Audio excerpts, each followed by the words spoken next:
खास कार्यक्रम सफलता की कहानी में।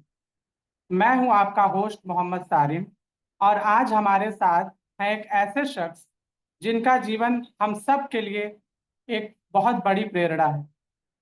भारतीय सेना के पूर्व गनर, राष्ट्रीय और अंतर्राष्ट्रीय व्हीलचेयर बास्केटबॉल और हैंडबॉल के प्रसिद्ध खिलाड़ी श्री अजीत कुमार शुक्ला जी।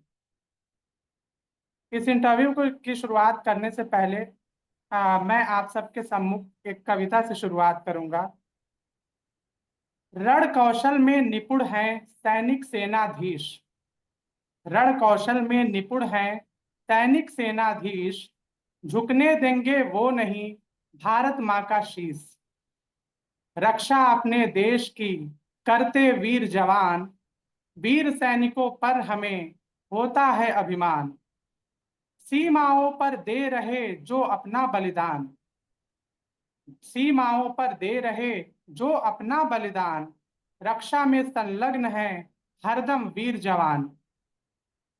गूंज रहे हैं व्योम में, गूंज रहे हैं व्योम में वीरों के संदेश, जाति धर्म से है बड़ा अपना भारत देश, जाति धर्म से है बड़ा अपना भारत देश।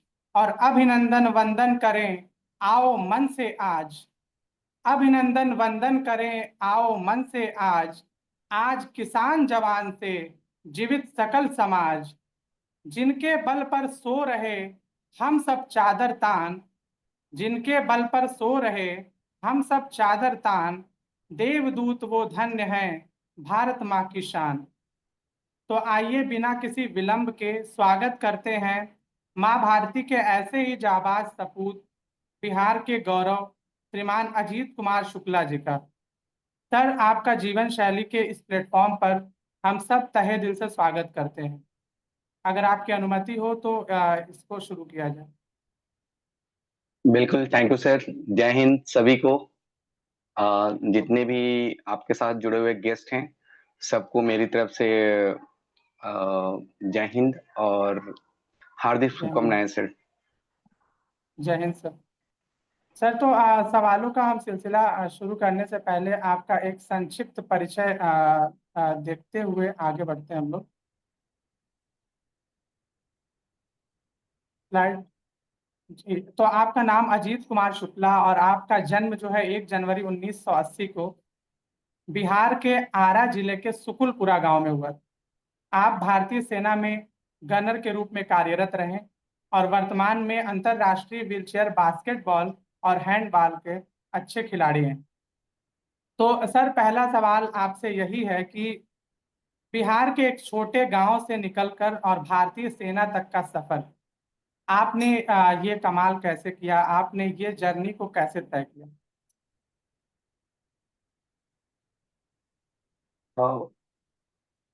जैसा कि आप जानते ही हैं कि बिहार में जो काफी सुदूर इलाका है, जहाँ पे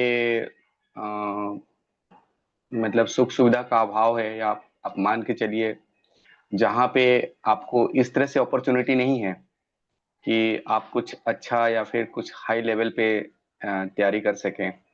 उस इलाके में जनरली तौर पे आपने देखा होगा कि जो बिहार के युवक हैं, ज़्यादातर वो फोर्सेस, डिफेंस फोर्सेस या फिर सिविल में पुलिस, सीआईएसएफ, बीएसएफ, जो भी जिसमें कि एक मिनिमम एजुकेशन, ज़्यादातर मैट्रिक और फिजिकल फिटनेस की रिक्वायरमेंट होती है, तो उसकी तैयारी करते हैं।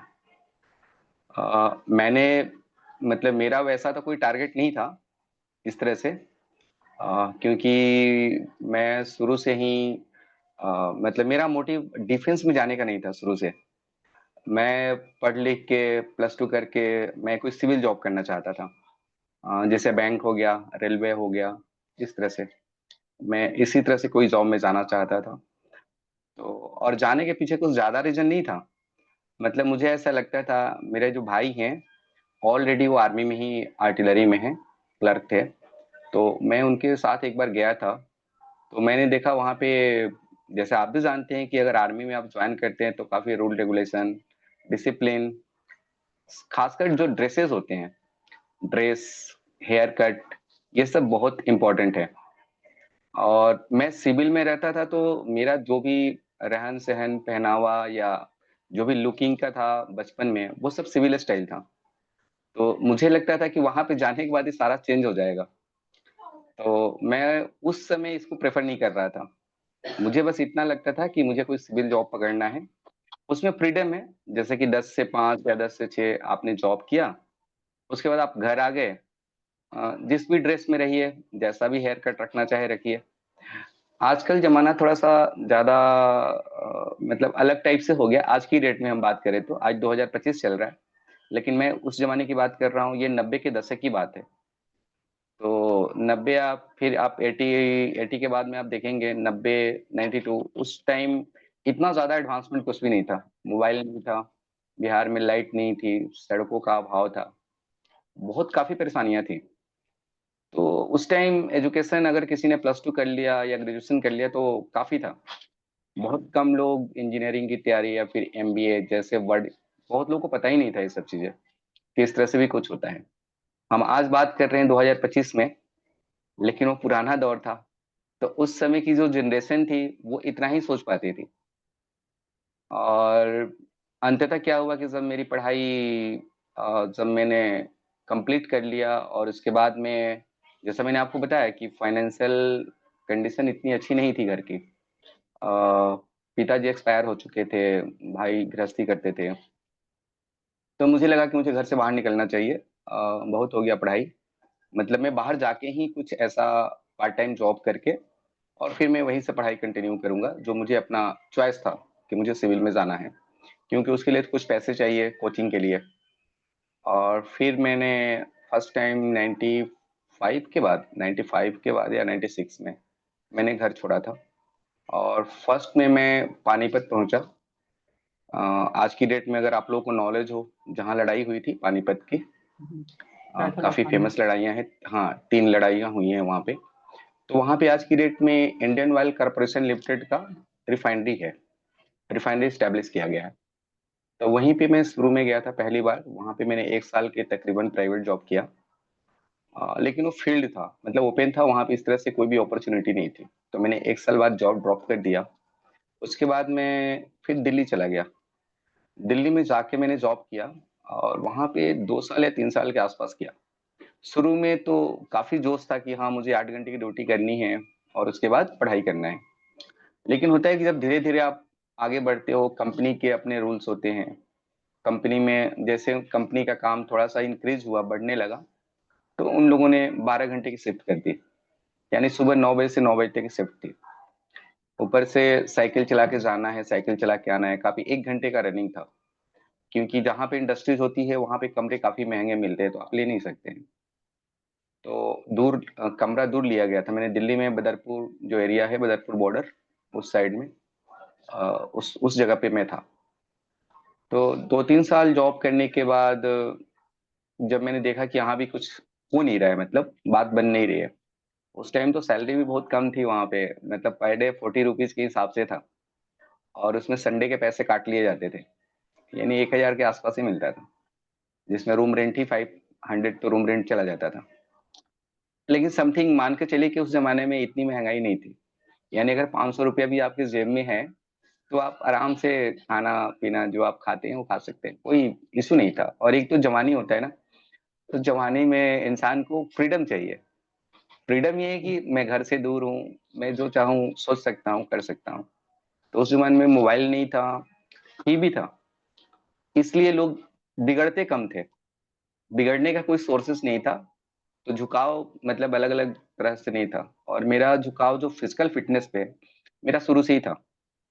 मैं जब गांव में था, तो जो मेरा फिजिकल फिटनेस जैसे होता है ना, एक हॉबीज होती है, तो मेरा जो हॉबीज है वो फिजिकल फिटनेस का था। तो मैं प्राइवेट जॉब करते हुए भी मैंने उसको कंटिन्यू रखा था, उसको मैंने ड्रॉप नहीं किया।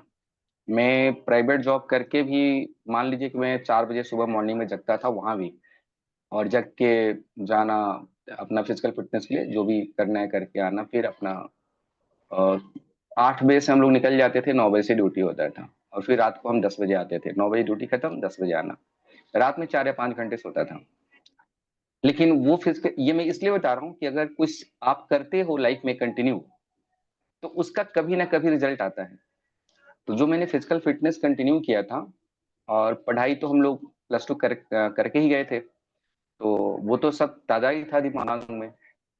तो उसके बाद मेरे जो भाई साहब थे, जो आर्मी में थे, उनकी पोस्टिंग नासिक में हुई थी।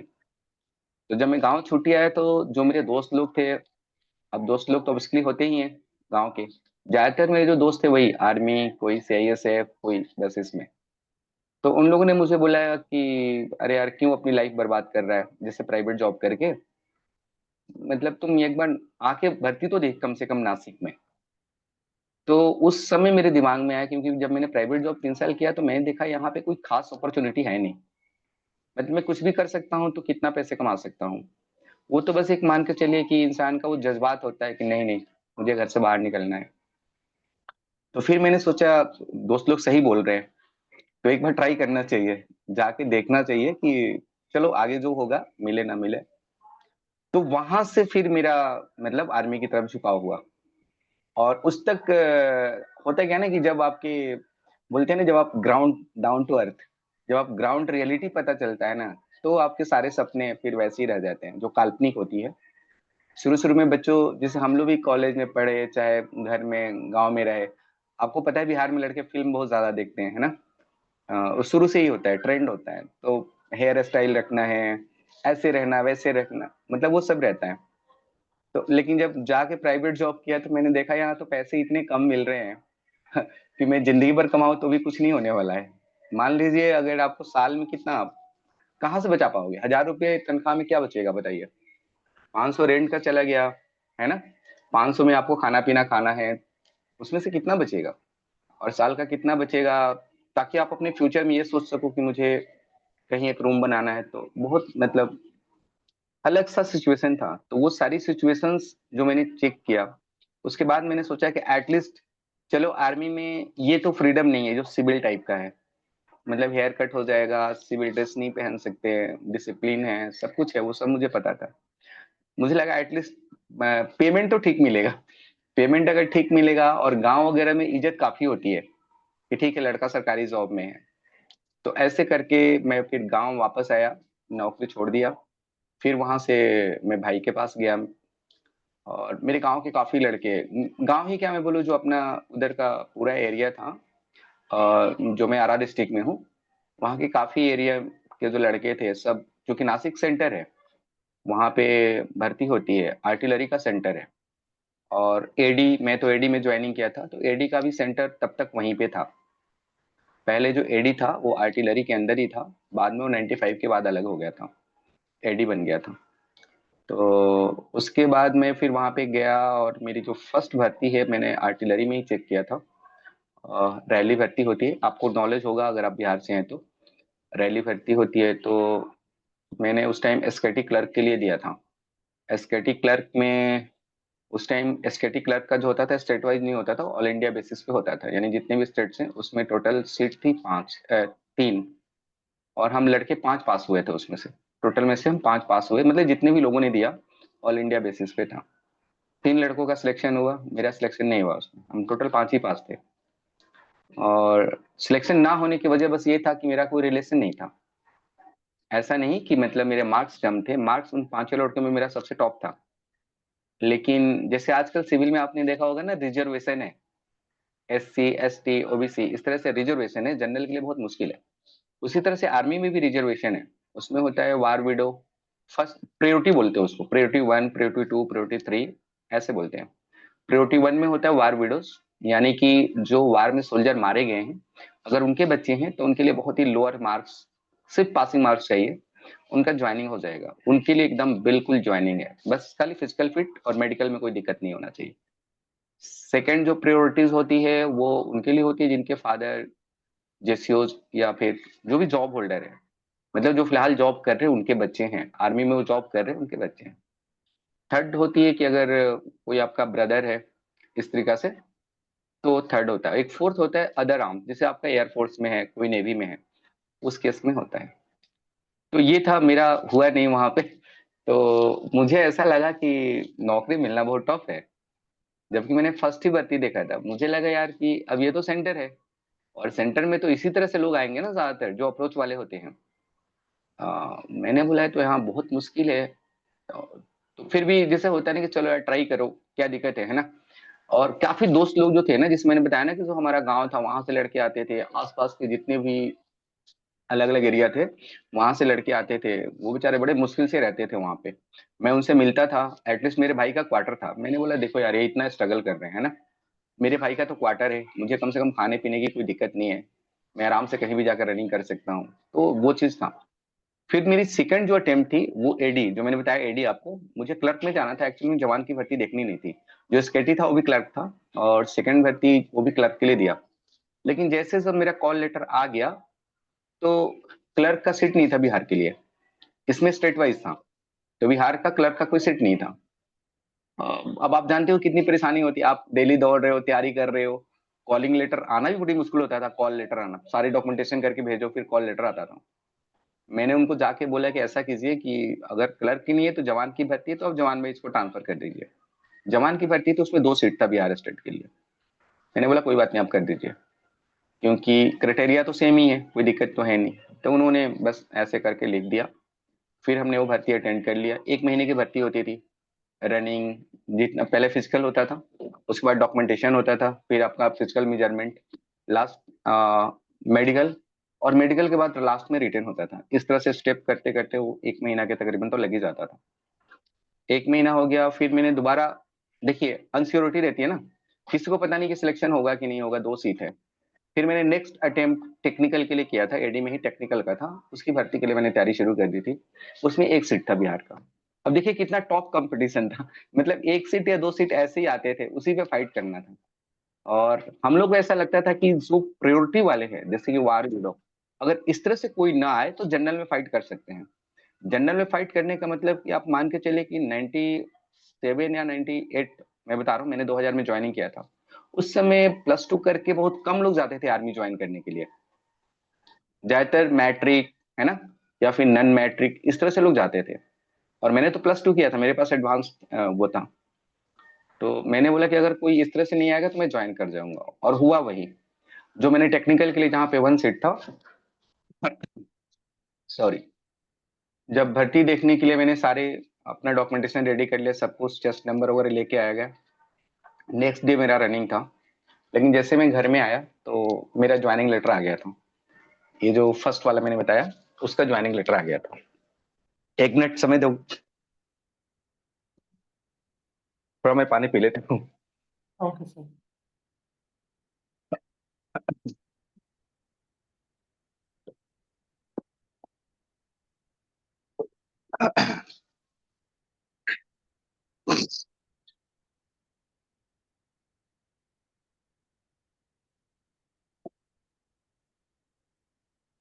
हाँ, अभी लाइन पे हैं आप?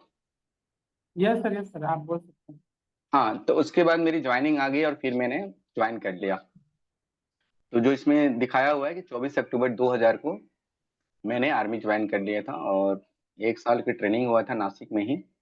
और 1 साल बाद मेरी 104 एडी रेजिमेंट है, उसमें पोस्टिंग हो गया था। और तो ये आर्मी में जाने का मतलब, इस तरह से मैं आर्मी में प्रवेश किया था।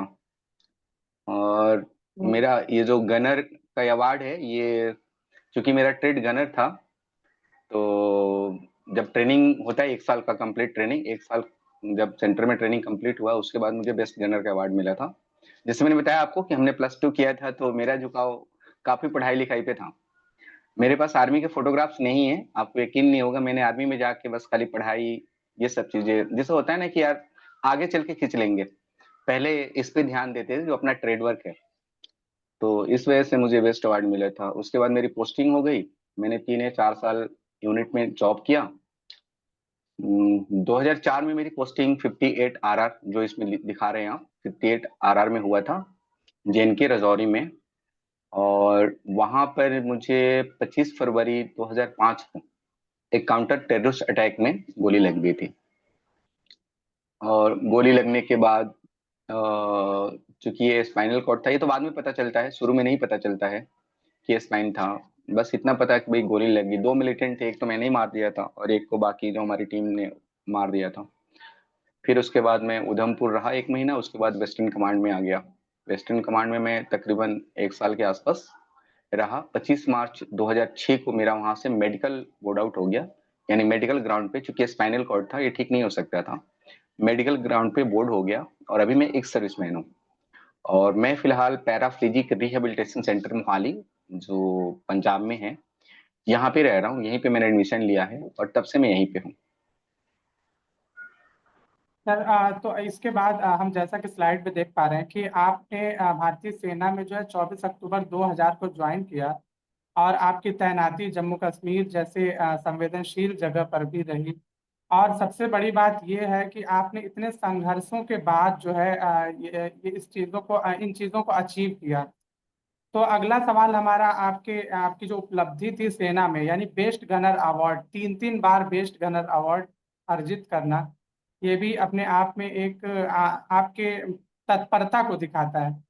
तो सर, आपकी सेना में क्या उपलब्धियां रही इस छोटे से ड्यूरेशन में, यानी सन 2000 में आप सेना में जाते हैं और 2005 में ऑपरेशन करम कथा के दौरान आप गंभीर रूप से घायल होते हैं।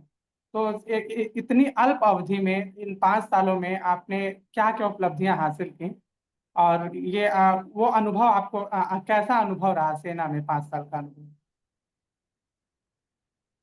जी बिल्कुल। जैसा कि आपने देखा होगा, जैसे मैंने बताया कि ट्रेनिंग मेरा मेन मोटिव, जैसे होता है ना बिहार में, बिहार के लड़के आपने देखा होगा जो भी काम करेंगे ना मन लगा के करते हैं। कुछ लोग ऐसा होते हैं जो सिर्फ ये सोच के जाते हैं कि चलो मुझे नौकरी करना है, लेकिन मैं ये सोच के नहीं गया था। क्योंकि जैसा मैंने बताया कि मेरा ख्वाब था सिविल में जाने का। तो मेरा टारगेट था कि आर्मी में जब मैं गया हूं तो मैं वहां और मेहनत करूं और उसमें और बेहतर क्या कर सकता हूं।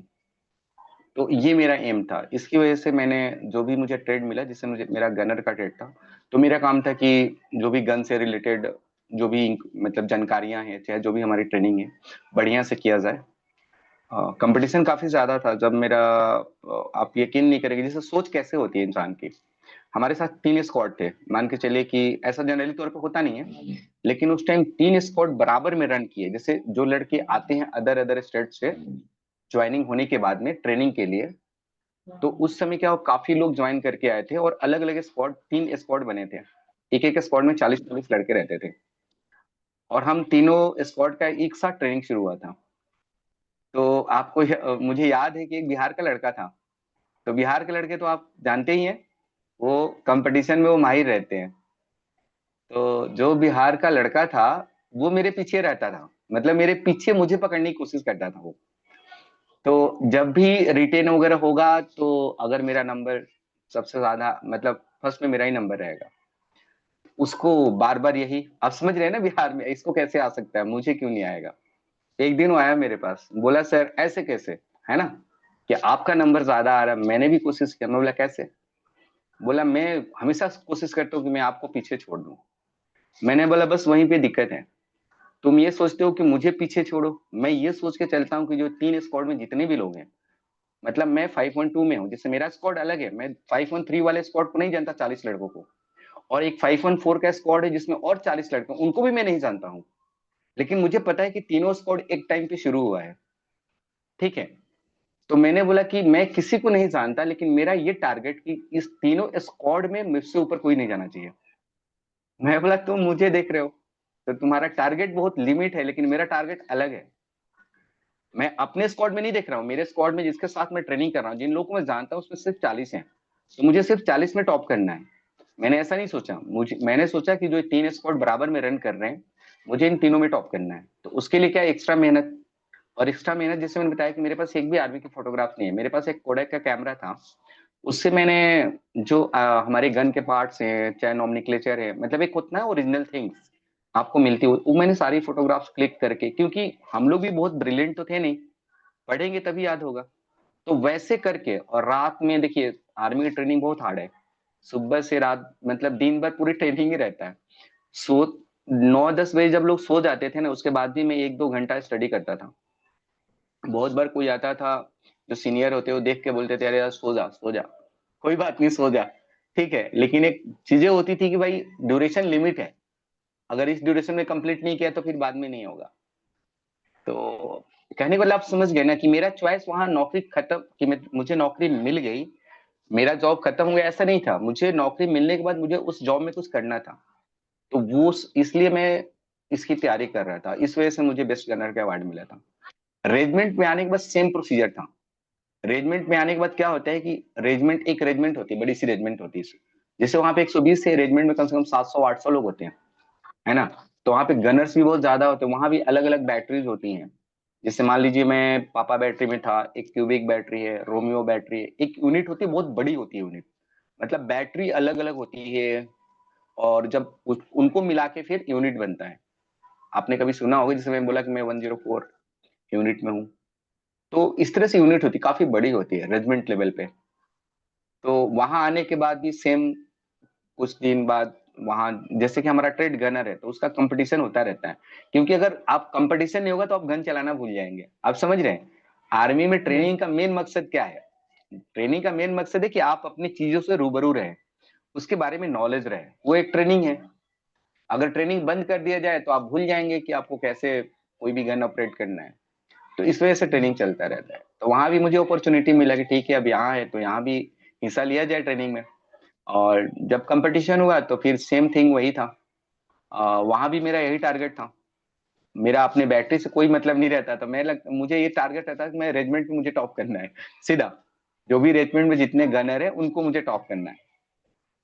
तो ऐसे करके मान लीजिए कि फिर उसके लिए इंटर बैटरी कंपटीशन होता है, इंटर बैटरी। क्योंकि रेजिमेंट में जितनी बैटरी, 3 बैटरी थी, वहां भी इंटर बैटरी कंपटीशन हुआ, और उसमें भी मैंने टॉप किया। तो वहां पे हम लोग को बेस्ट गनर का अवार्ड मिला था। और उसके बाद में जो अगला कंपटीशन हुआ वो था इंटर यूनिट, ठीक है। जो बैटरी की कंपटीशन होती है उसके बाद रेजिमेंट लेवल पे कंपटीशन होता है। जैसे आपने गेम में देखा होगा, गेम के माध्यम से समझाता हूँ। जैसे पहले आप इंटर स्टेट कंपटीशन में हिस्सा लेते हैं, ठीक है, जिसको हम बोलते हैं कि नेशनल चैंपियनशिप हो रहा है। उसमें 25 स्टेट के सारे स्टेट से लोग आएंगे, जिसको हम इंटर स्टेट बोलते हैं या फिर नेशनल चैंपियनशिप बोलिए। फिर यहाँ से जो प्लेयर सिलेक्ट होते हैं वो टीम इंडिया को रिप्रेजेंट करते हैं। फिर टीम इंडिया कहाँ जाती है? बाहर खेलने जाती है, जहां पे 10-12 कंट्री, जो भी कंट्री होगा उनके साथ पार्टिसिपेट करना है। ठीक सेम वैसे ही था। पहले हमने बैटरी में कंपटीशन में हिस्सा लिया, उसके बाद यूनिट जो रेजिमेंट लेवल है यानी नेशनल लेवल, उस पे कंपटीशन था हमारा। उसमें 4 यूनिट, अलग अलग यूनिट थी, मतलब जिस यूनिट को हमने कभी जानते नहीं तो उनका कंपटीशन था।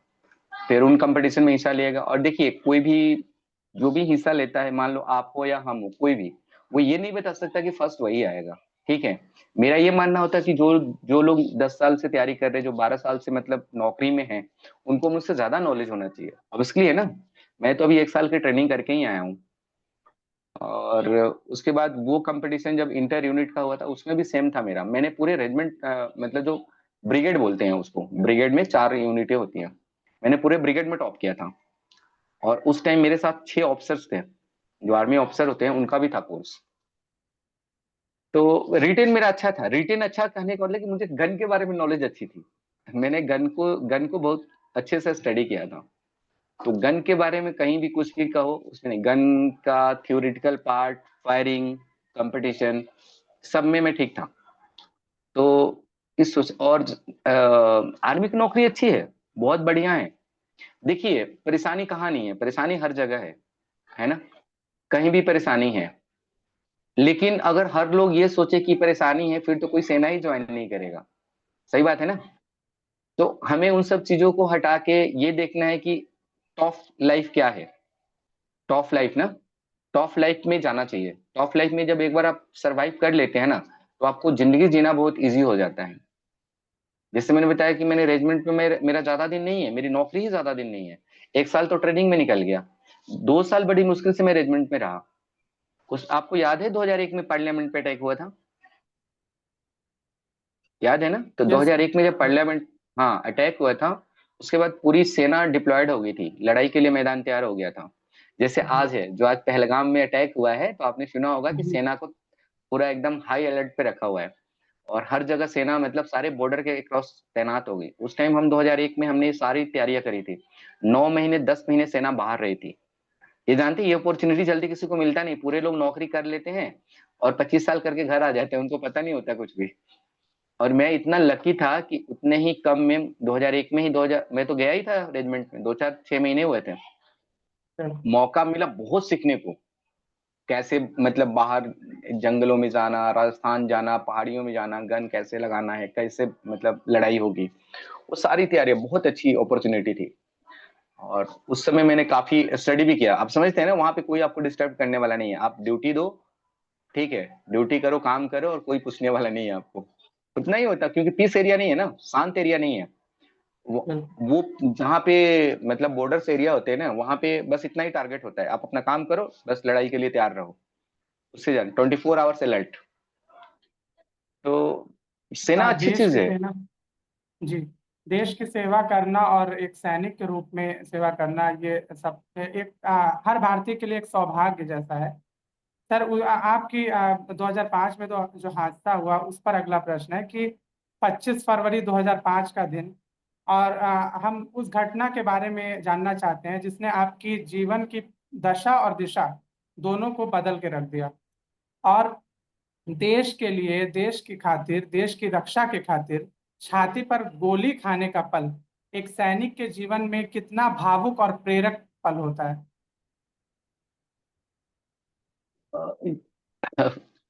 इसके बारे में सर, देखिए सर, ये कुछ ऐसी चीजें होती हैं जो शब्दों में डिस्क्राइब नहीं होती हैं। ये चीजें, ये मेरा लड़का है, तो ये चीजें घट जाती हैं। और जानते हैं क्या, आप कैसे भी हों, लेकिन जब आप किसी अ, मान लीजिए किसी भी सोसाइटी, मान लीजिए कि हिस्सा जब बनते हैं, अलग अलग सोसाइटी, जैसे क्या है वो डिफेंस है, तो जब आप डिफेंस का हिस्सा बनते हैं, वहां की जो ट्रेनिंग होती है, वहां का जो माहौल होता है, जब आप उस माहौल में रहते हैं, तो अपने आप वो भावना आपके अंदर प्रेरित हो जाती है। इतना आप मान के चलिए, वो जगह ऐसी है, वहां पे लोग ऐसे हैं, आपकी ट्रेनिंग ऐसी होती है कि वो सारी चीजें आपके अंदर बिल्डअप कर दी जाती है। उसके बाद देश पहले आता है, परिवार पीछे रहता है। जिस हम माँ बाप को सबसे बड़ी अहमियत देते हैं, वो भी पीछे रह जाता है। जब एक बार आप आर्मी में ज्वाइन कर लिए, तो आपके लिए देश इंपॉर्टेंट है, ना कि घर और परिवार इंपॉर्टेंट है। बिल्कुल। और आपने देखा होगा कि उम्र काफी कम रखा जाता है आर्मी के लिए। मान लीजिए 16 से स्टार्ट है, 21 तो लास्ट उम्र है जवान की।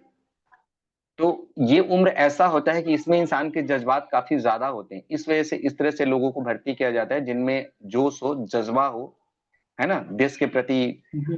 जो भी करने के लिए बोला जाए उनके लिए उनमें जज्बा हो। सेम थिंग हम लोग में भी था। जब वहां पे गए, ये सारी चीजें जब देखा, और जो 2004 में जब मेरी पोस्टिंग 58 आरआर में हुई थी, वो राष्ट्रीय राइफल है, ठीक है ना, हो गया, वहां पे पोस्टिंग हुई थी, तो वो तो बिल्कुल लड़ाई का ही मैदान है। आपने जैसा देखा होगा जेएनके में, ये आरआर बनी इसीलिए है। ये आरआर का काम ही है कि वहां वहां पर जो भी मिलिटेंसी एक्टिविटीज हो रही है, जहां भी मिलिटेंट है, उनको ढूंढ के उनको मतलब मारना है, यही काम है आरआर का। क्योंकि वहां पे मिलिटेंसी बहुत ज्यादा है, और वो ऐसा एरिया है, बहुत दिक्कत है उस एरिया में।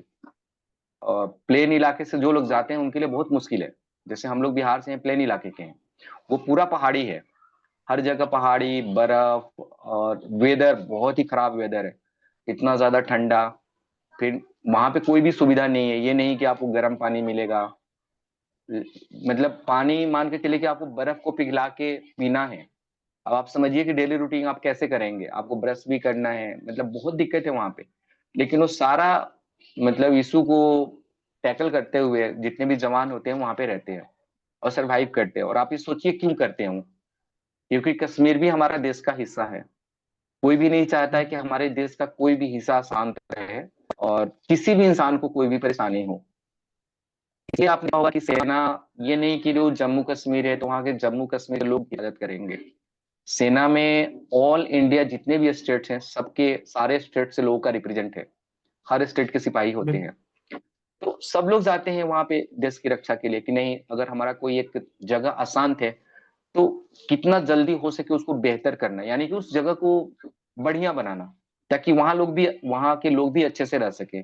जैसे बिहार, यूपी, दिल्ली, हर जगह लोग अच्छे से रह रहे हैं, स्टडीज कर रहे हैं, बिजनेस कर रहे हैं, तो वहां भी करें। इसलिए वो आरआर बनाया हुआ है, स्पेशली इसीलिए क्योंकि वार अलग होता है, मिलिटेंसी अलग होता है। वार में लड़ना आसान है, वार में आपको दिखता है कि ठीक है सामने है, मतलब पाकिस्तान, मान लीजिए कोई पाकिस्तान, एक नाम ले लीजिए कि पाकिस्तान से लड़ना है, तो आपको पता है कि पाकिस्तान है, उनकी सेना, उनसे लड़ना है ना, आपका दुश्मन क्लियर है। लेकिन जो मिलिटेंसी होती है उसमें पता नहीं होता कि आपके सामने कौन आएगा और आपको लड़ना किससे है, वो सब अंदर अंदर होता है।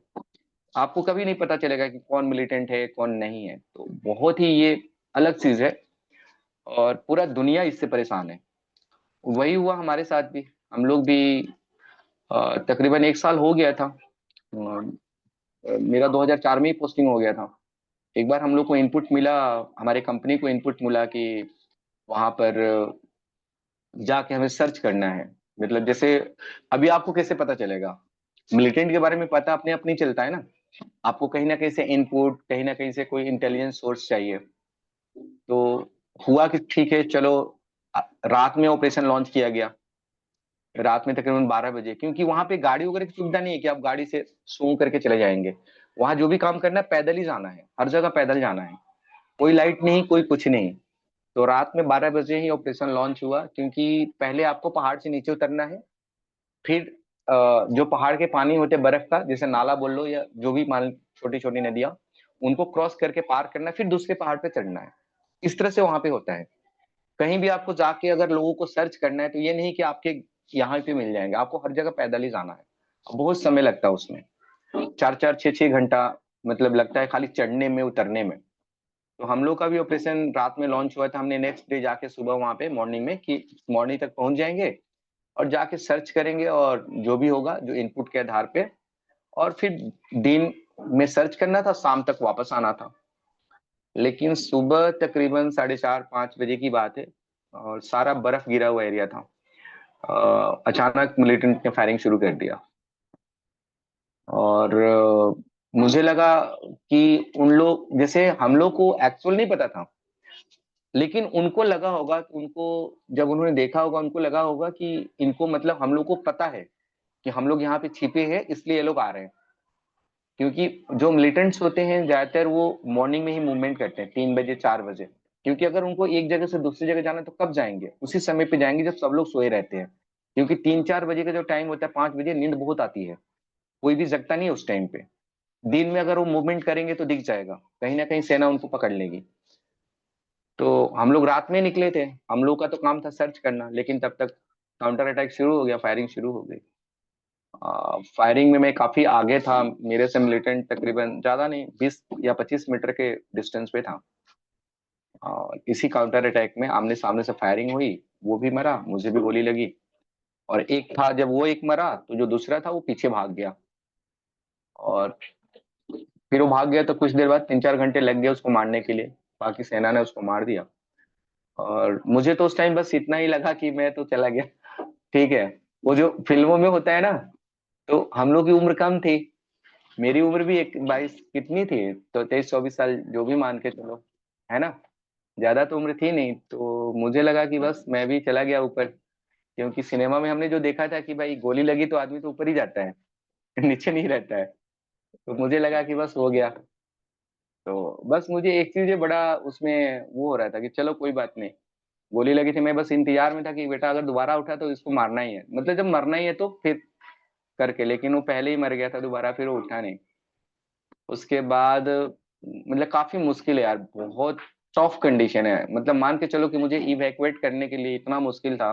हम पहाड़ों पे थे, बर्फ इतनी थी कि कहीं से आप, मतलब किसी को टांग के कैसे लेके आओगे, सिविलियंस को पकड़ना पड़ता है, वो जो चारपाई वगैरह होती है ना सिविलियंस की, उस पे लेके उसको कम से कम 3 4 घंटे पैदल पहाड़ी से नीचे उतरना पड़ा, क्योंकि पूरा बर्फ होता है। क्योंकि जो हेली होती है, हेलीकॉप्टर, वो लैंड करेगी प्लेन जगह पे, तो फिर आप कहीं हॉस्पिटल जा सकते हो। तो 3 4 घंटे के नीचे आने के बाद फिर हेली से मुझे उधमपुर जो कमांड है वहां पे लेके गए। अ, उस टाइम बस मुझे लगा मेरा काम खत्म हो गया है, ठीक है। मुझे बस एक बात का अफसोस था, क्योंकि उस जमाने में मोबाइल नहीं था। मुझे ऐसा लगता था कि जैसे मेरे अंदर कुछ है, मान लो आप किसी को कुछ बोलना चाहते हो तो कैसे बोलोगे, आप जाने वाले हो ऊपर, मतलब आप मरने वाले हो, आप अभी होश में हो, आप चाह रहे हो किसी को कोई मैसेज देना, है ना, कोई आपका करीबी है, आप कैसे बता पाओगे, नहीं बता पाओगे ना, क्योंकि आपके पास उस जमाने में कोई साधन ही नहीं था। बस मेरे अंदर यही हो रहा था कि अगर मैं किसी को कुछ एक्सप्रेस करना चाहूँ, मान लो मैं अपनी माँ को बोलना चाहता हूँ कि मैं आपसे बहुत प्यार करता हूँ, है ना? मुझे अफ़सोस है कि भाई अब मैं आपकी सेवा नहीं कर पाऊँगा। लेकिन कैसे बोलें? तो मुझे इस चीज़ का बड़ा गिल्टी फ़ील हो रहा था कि मैं मर जाऊँगा लेकिन मैं किसी को बता नहीं पाऊँगा कि मतलब मेरे दिल में किसके लिए क्या जगह है। फिर हॉस्पिटल में चले गए, अगले दिन जब होश आया तो देखा कि मैं ज़िंदा हूँ, मुझे लगा कि मैं बच गया हूँ। जब होश आया तो काफ़ी ऑफिसर्स थे, सब शाबाशी दे रहे थे, कोई बात नहीं, मतलब समथिंग। 1 महीने बाद मुझे पता चला कि मेरा स्पाइनल कॉर्ड इंजरी है और फिर मैं यहाँ पे वेस्टर्न कमांड, ये जो अपना चंडीगढ़ यहाँ पे है, इसमें मैं आ गया क्योंकि वहाँ पे इसका इलाज नहीं था। जो स्पाइनल कॉर्ड है, जैसे आप तो जानते ही हैं, अभी आप सब लोग स्पाइनल कॉर्ड है, तो वहाँ पे इलाज नहीं था, तो यहाँ पे आए, 1 साल यहाँ पे रहे और पता चला कि ये ठीक नहीं होगा। 1 साल बाद मेरा मेडिकल बोर्ड आउट हो गया। जैसे इसमें 24 मार्च लिखा है, 25 मार्च को मेरा मेडिकल बोर्ड आउट हो गया और फिर मैं, जैसे मैंने पहले बताया था कि मैं मेडिकल बोर्ड आउट के ग्राउंड पे फिर आर्मी से रिटायर्ड हो गया और उसके बाद में जहाँ जहाँ मैं रहता हूँ, ये सेंटर भी आर्मी का ही है, पैराप्लेजिक रिहेबिलिटेशन सेंटर है। यहीं पे मैं रह रहा हूँ और बस बढ़िया है सब यहाँ पे।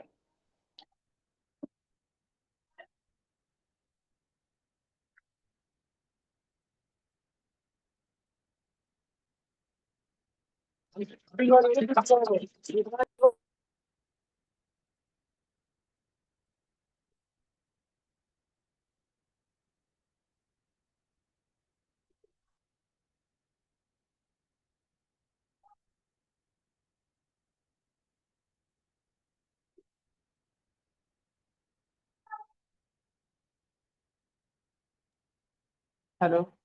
हाँ। तो हाँ, सर, अब इसके बाद जो है हम लोग आपके स्पोर्ट करियर के बारे में जानना चाहेंगे। को या पैराप्लेजिक होने के बाद भी आपने स्पोर्ट को क्यों चुना? तो आपके स्पोर्ट की जर्नी या आपने क्या क्या अचीवमेंट्स हासिल किए, उसको एक बार हम देखते हैं और उसके बाद आपसे स्पोर्ट्स से जुड़े हुए सवाल लेते हैं। तो आपने न केवल राष्ट्रीय स्तर पर बल्कि अंतर्राष्ट्रीय स्तर पर भी काफी उपलब्धियां हासिल की। इंजरी के बाद आपने व्हीलचेयर बास्केटबॉल और हैंडबॉल को अपने स्पोर्ट करियर के रूप में चुना, जिसमें आपको सफलता मिलती है पहली बार 2015 में, जब आपने राष्ट्रीय रजत पदक की उपलब्धि दिल्ली में हासिल की। उसके बाद सन 2016 में आपको दोबारा रजत पदक हासिल होता है और आप मैन ऑफ द सीरीज चुने जाते हैं। 2017 से 23 तक आपने अनगिनत कांस्य और रजत पदक जीते। उसके बाद आता है साल 2024, आपको स्वर्ण पदक हासिल होता है और बेस्ट स्ट्रैटेजिक प्लेयर का पुरस्कार भी आपके नाम होता है, और इसके लिए आपको पंजाब सरकार की ओर से सम्मानित भी किया जाता है। इसके बाद नजर डालते हैं आपकी अंतर्राष्ट्रीय उपलब्धियों पे। तो अंतर्राष्ट्रीय उपलब्धियों में, लाइट चेंज कीजिए। अंतर्राष्ट्रीय उपलब्धियों में 2017 में आपकी टीम ने इंडोनेशिया और नेपाल को हरा करके कांस्य और रजत पदक पर कब्जा जमाया। सन 2018 की बात करें तो बैंकॉक और लेबनान में क्वालिफायर राउंड तक पहुंचना और फिर कांस्य पदक हासिल करना हो, या फिर 2019 में थाईलैंड और इंडोनेशिया को हराना हो, और इसी के साथ 2022 और 24 में मिस्र मिस्र और पुर्तगाल में हैंडबॉल वर्ल्ड चैंपियनशिप में भारत को चौथा स्थान दिलाना हो। तो ये सब आपकी राष्ट्रीय और अंतर्राष्ट्रीय उपलब्धियों में शामिल है। इसी के संबंध में सवाल शुरू करते हैं कि सेना से रिटायरमेंट के ठीक बाद आपने व्हीलचेयर बास्केटबॉल से शुरुआत की। इसकी प्रेरणा आपको कहाँ से मिली, यानी कि इस प्रेरणा का स्रोत क्या था? जी, बिल्कुल। एक्चुअल में जो पैराप्लेजिक रिहेबिलिटेशन सेंटर है, जैसा मैंने बताया कि ये आर्मी के द्वारा ही संचालित होता है और जैसा कि आप भी जानते हैं कि आर्मी में फिजिकल फिटनेस की बहुत ज़्यादा वैल्यू है। तो जब मैं इस सेंटर में आया 25 मार्च 2006 को, तो यहाँ पर फिजिकल फिटनेस के लिए बास्केटबॉल सभी लोग खेलते थे, क्योंकि यहाँ पे काफी सोल्जर रहते हैं और ये लोग अपने फिजिकल फिटनेस के लिए बास्केटबॉल खेलते थे हमेशा।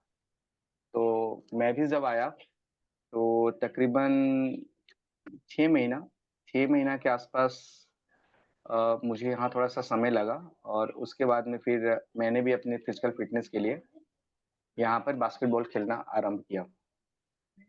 अ, क्या मेरी आवाज आ रही है? जी जी सर, आपकी आवाज़ है। हाँ, आप मुझे नहीं दिखाई दे रहे, कहाँ हैं आप? स्लाइड चेंज करेंगे आप तो शायद मिलेगा। ओके। तो यहाँ पे, हाँ बिल्कुल। अभी आप नजर आए मुझे। जी तो यहाँ पे जो मेरे सीनियर थे, सब जितने भी, वो सब लोग पैराप्लेजिक थे। तो जैसे मैंने बताया कि वो लोग व्हीलचेयर बास्केटबॉल की प्रैक्टिस करते थे। शुरू में कंपटीशन कम रहता था, कोई कंपटीशन के लिए नहीं जाता था बाहर। मेन टारगेट फिजिकल फिटनेस था। तो हमने भी स्टार्ट किया, और 2006 लास्ट में, मेरे हिसाब से 2006 लास्ट में, तकरीबन 6-7 महीने प्रैक्टिस करने के बाद फर्स्ट बार इंडिया की तरफ से जो टीम जा रही थी बास्केटबॉल के लिए, वो मलेशिया जा रही थी। और उसमें मेरा सिलेक्शन भी हो गया था। लेकिन एक्चुअल में मेरा पासपोर्ट नहीं बन पाया, क्योंकि कहीं भी पासपोर्ट बनाने के लिए आपको उस जगह पे कम से कम 1 साल रहना होता है। और मेरा यहाँ पे 1 साल अभी हुआ नहीं था, बहुत कम, 6-7 महीने ही हुए थे। तो मैं उस टाइम नहीं जा पाया। और उसके बाद में फिर हम लोग कंटिन्यू प्रैक्टिस करते रहे। शैलेश को पता होगा, शैलेश जानता है इसके बारे में। और तकरीबन हम लोग को जो WBFI बना है, wheelchair basketball federation of India, ये 2014 में बना। इन्होंने 2014 में फर्स्ट टूर्नामेंट ऑर्गेनाइज किया था, मे बी चेन्नई में। उस टाइम इनको इतना पता नहीं था कि कितने स्टेट्स व्हीलचेयर बास्केटबॉल खेल रहे हैं। तो इन लोगों ने पंजाब को इनवाइट नहीं किया था। तो 2015 में जब इनको पता चला कि पंजाब भी खेलती है व्हीलचेयर बास्केटबॉल, तब जाकर इन्होंने पंजाब को इनवाइट किया। और पहला टूर्नामेंट था हम लोग का, जो कंपटीशन के हिसाब से देखा जाए तो फर्स्ट टूर्नामेंट डब्ल्यू WBFI में 2015 से स्टार्ट हुआ है। और फर्स्ट टाइम पे हम लोग को सिल्वर मेडल मिला था। और उसके बाद से जो टीम, जैसे कि हमारा सेंटर ही पंजाब में है, तो हम लोग पंजाब की तरफ से ही खेलते हैं। तब से हम लोगों ने काफी टूर्नामेंट्स खेले हैं। जैसे अभी जो फिलहाल जो टूर्नामेंट हुआ था, वो एक्ट व्हीलचेयर बास्केटबॉल चैंपियनशिप था, जो MP में हुआ था। और वहाँ पे, जहाँ पे हम लोग ने चैंपियनशिप जीता था। तो व्हीलचेयर बास्केटबॉल मतलब मेन, जैसे खेलने का, जैसा मैंने बताया कि मेरा मेन खेलने का एम यही था। फिजिकल फिटनेस शुरू में मुझे भी बहुत डर लगता था। जब शुरू में मेरे सीनियर्स लोगों ने मुझे बोला कि नहीं नहीं चलो खेलो, मैंने स्ट्रिक्टली उनको मना कर दिया था कि नहीं, मैं नहीं खेलूंगा। क्योंकि सब एक दूसरे को ठोक देते थे। उस टाइम व्हीलचेयर, जो स्पोर्ट्स व्हीलचेयर था उस समय तक इंडिया में नहीं था। कहीं भी किसी के पास स्पोर्ट्स व्हीलचेयर नहीं होता था। जो मैनुअल व्हीलचेयर होती थी उसी में सब लोग खेलते थे। और मैनुअल व्हीलचेयर में कोई गार्ड नहीं होता है। जैसा कि आपने देखा होगा, जो आप मैनुअल व्हीलचेयर में बैठते हैं, हम लोग बैठते हैं, तो उसमें गार्ड नहीं होता है। तो इस वजह से मुझे भी काफी शुरू में मतलब डर जैसा लगता था कि नहीं, पहले ही पाँव में पता नहीं चलता, अगर टूट गया तो क्या होगा। और फिर उसके बाद में, लेकिन बोलते हैं कि धीरे धीरे कोई चीज आप खेलो तो डर निकल जाता है। और अब तो बिल्कुल हम लोग तो अब दूसरे को बोलते हैं कि अरे यार, अगर 2-4 बार तुम गिरोगे नहीं तो सीखोगे कैसे। यानी कि अगर गेम खेल रहे हो तो आप कोई इशू नहीं है। तो वहीं से हमारा स्टार्ट हुआ था। और उसके बाद मे बी 2016, जो चैंपियनशिप हुआ था 2016 में, उसके बाद WBFI की तरफ से फर्स्ट इंटरनेशनल के लिए सिलेक्शन हुआ था, जो इंडोनेशिया बाली में था। वो फोर्थ बाली कप था। तो वहाँ पे एक कोच आए थे वहाँ ऑस्ट्रेलिया से, जो ऑस्ट्रेलियन व्हीलचेयर बास्केटबॉल टीम थी, उसके वो कैप्टन थे। वो यहाँ पे आए थे और उन्होंने टीम सेलेक्ट किया था। तो फर्स्ट टाइम हम लोग को सिलेक्शन में नंबर, मतलब उसी समय हम लोग का फर्स्ट टाइम सिलेक्शन हुआ। और उसके बाद से तो जितनी बार भी टीम इंडिया के गई खेलने के लिए, इंडिया टीम, हर बार हम लोगों ने मेहनत किया और हर बार हमने इस टीम में अपनी जगह पक्की करी है। तो ये है व्हीलचेयर बास्केटबॉल का हिस्ट्री। और मुझे लगता है कि पैराप्लेजिक अगर कोई भी इंसान है तो उसके लिए व्हीलचेयर बास्केटबॉल सबसे बेहतरीन गेम है अपने फिटनेस के लिए। देखिए गेम अलग अलग है, किसी से फाइनेंशियल मतलब फाइनेंशियल स्ट्रांग होता है, किसी से जॉब में मिलता है। फिलहाल इंडिया में व्हीलचेयर बास्केटबॉल से तो अ, मतलब इतनी हाई लेवल पे जाके इस तरह से परफॉर्म नहीं कर पा रही है कि आपको बेहतर जॉब मिले। लेकिन अगर व्हीलचेयर बास्केटबॉल में भी अगर आप मेडल लेते हैं या फिर कोई अदर गेम्स में नेशनल लेवल पे आप मेडल लेते हैं तो मे बी स्टेट गवर्नमेंट में आपको जॉब मिल जाती है। और आजकल तो हर स्टेट गवर्नमेंट फाइनेंशियल बेनिफिट भी दे रही है। तो हम लोग को तो इतना मतलब जरूरत नहीं पड़ता है, क्योंकि हम लोग सोल्जर हैं, हम लोग को ऑलरेडी पेंशन मिलता है तो हम लोग का उसमें चल जाता है। तो जॉब्स वगैरह पे कम ध्यान देते हैं, लेकिन फिजिकल फिटनेस पे हम लोग का बहुत ज्यादा फोकस रहता है। आज भी हम लोग बास्केटबॉल डेली प्रैक्टिस करते हैं। हमारा टारगेट है कि चाहे कोई टीम जाए या ना जाए, लेकिन हमने अपना गेम खेलना है अपने फिजिकल फिटनेस के लिए। सर बिल्कुल, आपने एक सेना की जो कंसिस्टेंसी होती है सेना के जवान की, वो आज भी आप में जिंदा है। सर अब हम लोग अगले प्रश्न की तरफ बढ़ते हैं कि आज आप एक खुशहाल पारिवारिक जीवन जी रहे हैं और आप अपने बच्चों के साथ और इसके अलावा प्रोफेशनली भी सक्रिय हैं, जैसा कि आपने बताया कि आप आज भी कंटिन्यू व्हीलचेयर बास्केटबॉल को प्रैक्टिस करते हैं। तो इस संतुलन को आप कैसे बनाए रखते हैं, एक तरफ परिवार, दूसरी तरफ प्रोफेशनल लेवल पे गेम को प्रैक्टिस करना, तो दोनों का संतुलन आप कैसे बनाए रखते हैं, ये अगला सवाल। बिल्कुल। ये अभी भी आपका स्क्रीन मेरे सामने नहीं आ रहा है, क्या कुछ दिक्कत है क्या? सर आप बोलते रहिए, वो इस साइड में हो जा रहा है ना, मतलब जो स्पीकर रहा है। हाँ। हम्म। मुझे कोई नहीं दिख रहा है, सिर्फ मैं ही दिख रहा हूँ। नहीं सर, सभी लोग सुन रहे हैं आपको। मुझे ऐसा लग रहा है कि डेमो टाइप जैसे कोई मूर्ति की तरह मैं बोले जा रहा हूँ। अगर कोई नहीं सामने सर। होता है तो उनको देख के बातें करना जैसे होता है ना, टॉक, आंखों में आंखें डाल के बातें करो, ज्यादा बेहतर होता है। जी, इंटरेक्शन। हाँ, लाइव आप कम से कम सामने रहिए, बाकी और कोई अगर जी जी। साइड में तो कोई दिक्कत नहीं। तो एक्चुअल में क्या है कि जैसे मैंने यहाँ पे सेंटर में रहते हुए मैंने 2009 में शादी किया था। मैंने भी आफ्टर इंजरी ही शादी किया। लेकिन शादी जो था मेरा भी था जैसे कि पहले से ही, मतलब मेरी जान पहचान थी। एक तरीके से आप मान के चलिए, मैं जॉब में था तो शादी के लिए तो होता ही है, शादी के लिए काफी दबाव था। तो मेरा भी एक तरह से शादी फिक्स हो गया था 2004 में। 2004, यस 2004। 2004 से पहले ही, क्योंकि 2004 में मैं आरआर में गया था, 2004 ही मान लीजिए उस टाइम। मतलब मेरी बात वगैरह हो गई थी कि मुझे शादी करना है, इस लड़की से करना है। और ये भी एक लव मैरिज था मेरा। और उसके बाद में चूंकि कैजुअलिटीज हो गई, मेरा 25 मार्च 2006 ये 5 में, 25 फरवरी 2005 को, तो ये सारा कुछ फिर पोस्टपोन्ड हो गया। और यहाँ पे रहते हुए फिर 3-4 साल के बाद में फिर उनके परिवार ने और फिर हम लोगों ने मिलकर डिसाइड किया कि ठीक है, चलो फिर आगे बढ़ते हैं लाइफ में। मैंने मतलब कि जो हो गया सो हो गया, और फिर आगे बढ़ा जाए। तो लड़की की तरफ से जो, ऐसे तो किसी भी फैमिली में अगर आप देखेंगे जनरली तौर पे तो कोई भी एक्सेप्ट नहीं करता है। रियलिटी यही है। रियलिटी है कि कोई भी व्हीलचेयर में मतलब अपनी लड़की क्यों आपसे शादी करेगा, है ना?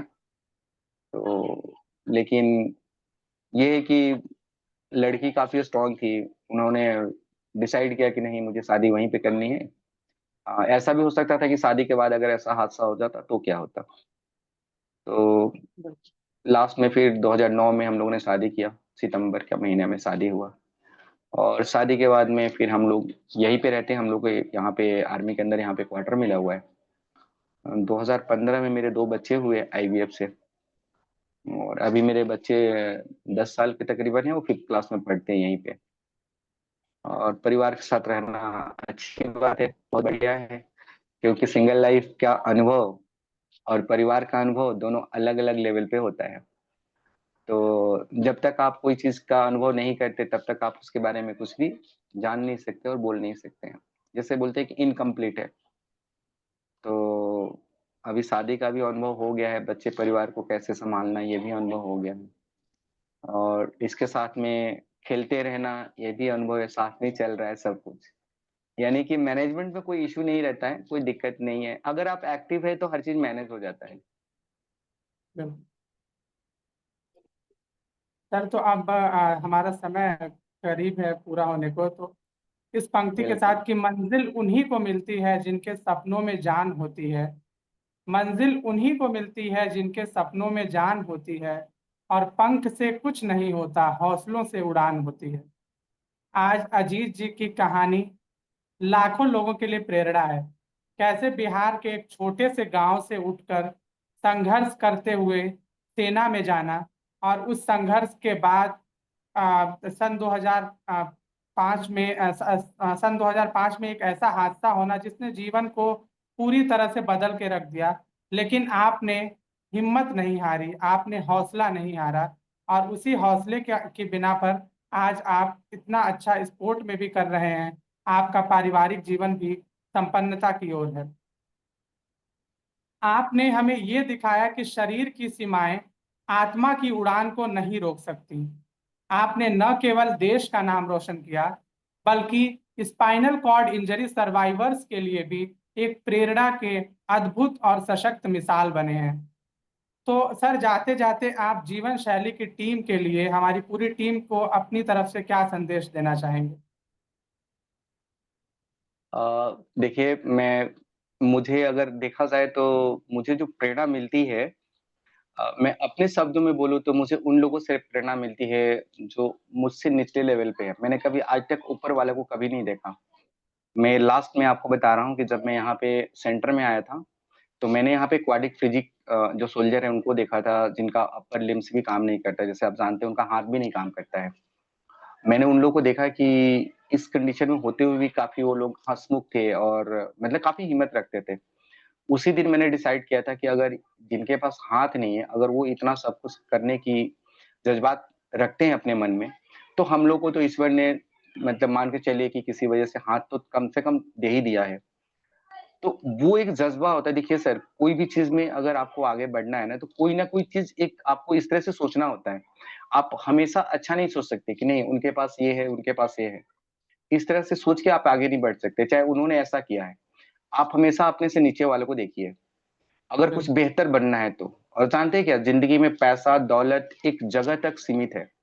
यानी एक जगह तक, एक रिक्वायरमेंट तक वो चीज़ें अच्छी लगती हैं। इंसान बनना ज़्यादा बेहतर है। इंसान बनना, इंसान बने रहना, एक दूसरे की हेल्प करना। मुझे जो सीखने को मिलता है जब मैं गेम में जाना शुरू किया, जितने मैं सिविल से लड़के आते थे, जैसे मैं अभी आपसे बात कर रहा हूँ, शैले से बहुत ढेर सारे लड़के हैं जो सिविल से आते थे, लड़के, लड़कियाँ। मैं उनको देखता था। मैंने ऐसे लोगों को देखा है जिनके पास ट्रेन में मतलब आप मान के चलिए कि उनको रिजर्वेशन करके आने के पैसे नहीं है। वो डिसेबल बोगी में बैठ के आते थे, बहुत दिक्कत होता काफ़ी। मैं सबसे बातें करता हूँ, मैं कभी भी गेम में जाता हूँ तो मैं हर लोगों से बातें करता हूँ कि किसकी क्या समस्या है। तो वो जब मैं देखता था और मतलब मैं क्या बताऊँ, मतलब मैं इस लेवल पे नहीं हूँ कि मैं सबकी हेल्प कर पाऊँ। अगर मैं इस लेवल पे होता, चाहे मेरे पास ऐसा कुछ भी होता, तो मैं चाहता कि जितने भी तकरीबन हमारे ये मतलब डिसेबल भाई लोग हैं, कोई भी हो चाहे, किसी भी तरह से डिसेबल हो ना, सबको सबसे पहले तो जॉब की अपॉर्च्युनिटी होनी चाहिए, यानी कि सबको जॉब मिलना चाहिए। चाहे मतलब वो लड़का जिस भी काबिल है, हर लड़के में कुछ ना कुछ काबिलियत होती है। उसके हिसाब से उसको जॉब दीजिए कम से कम। कम से कम वो बंदा इंडिपेंडेंट रहे। जब आप इंडिपेंडेंट रहेंगे ना, तभी आपका फैसला भी अच्छा होगा। अभी मान लीजिए मैं आज जो भी कुछ बोल रहा हूँ, चाहे जो आज हमने हासिल किया, इंडिपेंडेंट हम लोग हैं तब हासिल किया। हमारे पास पेंशन था, हमें पता है कि हमारा पेंशन आ रहा है, उससे हमारा परिवार का खर्चा चल जाएगा। इसलिए हमने अदर साइड पे फोकस किया कि ठीक है, हम अदर साइड जो भी और एक्स्ट्रा चीजें उस पे फोकस करते हैं और लाइफ को और बेहतर बनाते हैं। लेकिन जो लोग मान लीजिए ऐसे लोग हैं जिनके पास कुछ है ही नहीं, उनके पास बहुत दिक्कत है, वो मान लीजिए पढ़ाई में भी अच्छा नहीं किए, डिसेबल भी हो गए, घर से फाइनेंशियल स्थिति भी नहीं अच्छी है, तो उनके लिए एटलीस्ट समाज को तो आगे आना चाहिए, गवर्नमेंट को आगे आना चाहिए। ये ज़रूरी नहीं है कि मैंने देखा है, पता है क्या, मुझे बड़ा अफसोस होता है कि ठीक है किसी ने मेडल ले लिया तो उसको जॉब मिलेगा। क्यों भाई? क्या मेडल सभी लोग ले लेंगे क्या? मेडल आप देखिए, किसी भी गेम में मेडल सिर्फ 3 ही होता है, फर्स्ट सेकंड या थर्ड होता है। लेकिन जितने लोग वहां पे गेम खेलने आते हैं, सबके दिल में इच्छा होती है और सब लोग मेहनत करते हैं। मेडल सिर्फ 3 है, लेकिन प्लेयर तो बहुत अनगिनत है ना। तो जो भी लोग जिस भी मतलब लायक है, जिस भी लायक है, चाहे कोई सिक्योरिटी गार्ड हो, चाहे कोई मतलब जिस भी लायक हो, चाहे कोई काउंटर पे बैठ सकता है, कहीं भी आप जॉब दे सकते हैं। पब्लिक सेक्टर, प्राइवेट सेक्टर, कहीं भी आप पहले उसको जॉब दीजिए। उस लड़के को ऐसा तो लगे कि नहीं यार, समाज मेरे साथ है, सोसाइटी मेरे साथ है। यहाँ पर आपने ज्यादातर देखा होगा कि जो लोग आगे निकल जाते हैं, सब लोग उसी की हेल्प करते हैं। जो जो आदमी देखिए, जिसके पास खाना है ऑलरेडी, जो खाना है, चाहे जिसका पेट भरा है, उसको आप खाना देके या पैसा देके क्या करेंगे? वो चीजें सही नहीं है। अगर आपको सबको एक साथ लेके चलना है तो सीधी सी बात है कि आप पहले निचले लेवल से स्टार्ट कीजिए, कि जो नीचे लेवल पे जो लोग हैं वो कम से कम ऊपर आए। एक लोअर मीडियम या जिस भी लेवल पे, उस लेवल पे लाके उनको रखिए।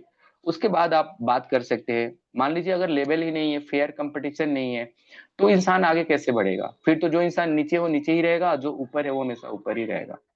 मेरे प्रेरणा के हमेशा जो स्रोत रहते हैं, मैं हमेशा जो हमारे सिविल में जितने भी डिसेबल भाई है, मैं जब भी जाता हूँ, आप शैलेश से भी बात कर लीजिएगा, चाहे जितने भी लड़के जो लोग मुझे जानते हैं, मैं उन्हीं लोगों को सबसे ज्यादा प्रेरणादायक मानता हूँ। मैं हमेशा यही सोच के चलता था कि अगर ये लड़के सिविल में इतना मतलब स्ट्रगल सहते हुए अपने आप को इतना ऊपर रख रहे हैं ना, हर जगह आ रहे हैं, जैसे भी आप लोग देखिए, आपने जीवन शैली शुरू किया, ये आपकी मतलब हिम्मत की दाद देनी पड़ेगी। बहुत लोग मायूस होकर बैठ जाते हैं।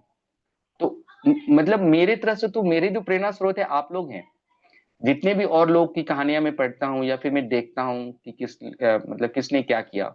मेरा फाइनेंशियल पे बहुत कम फोकस रहता है कि आपका अचीवमेंट क्या है। मेरा फोकस रहता है कि क्या वो इंसान अपने लाइफ में आगे बढ़ पाया। अगर मान लीजिए व्हीलचेयर में है, तो क्या व्हीलचेयर से आगे बढ़ पाया? क्योंकि लाइफ तो हम लोग को एक ही बार मिलेगी। मान लो हम हैं चाहे आप हैं, एक बार मिली और हम लोग व्हीलचेयर में आ गए। इसका मतलब ये तो नहीं कि हमारी जो अगली लाइफ है हम उसको इग्नोर कर दें या फिर उस लाइफ का हम कोई भी इंजॉय ना मतलब कर पाए। मैं तो सबको सजेस्ट करूंगा, जितने भी मेरे भाई लोग हैं, आपके साथ जितने भी लोग जुड़े हुए हैं, मैं सबको रिक्वेस्ट करूंगा कि आप लोग हिम्मत रखिए। और जो भी आपके दिल में है, कोई भी ख्वाब है ना, तो उसको पूरा कीजिए।